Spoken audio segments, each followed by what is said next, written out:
വളരെ ലാഘവത്തോടുകൂടെ പറയുന്ന ഓരോ വാക്യത്തിനും ചിലപ്പോൾ 1000 അർത്ഥങ്ങളുണ്ടായിരിക്കും. അതുപോലത്തെ ഒരു വാക്യമാണ് ട്രഫാഗർ ലോ എന്ന കഥാപാത്രത്തോട് സെങ്കോക്ക് പറയുന്നത് ഇങ്ങനെ: don't try to find the reason of someone's love.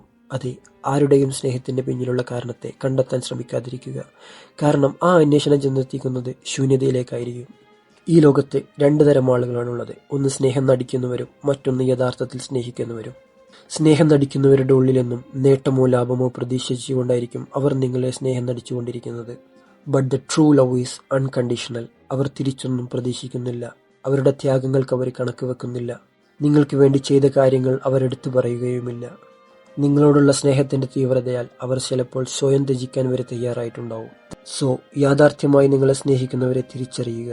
ചതിക്കുഴിയിൽ പെടാതിരിക്കുക. ആരിൽ നിന്നും ഒന്നും പ്രതീക്ഷിക്കാതെ യഥാർത്ഥ സ്നേഹം പ്രകടിപ്പിക്കുക.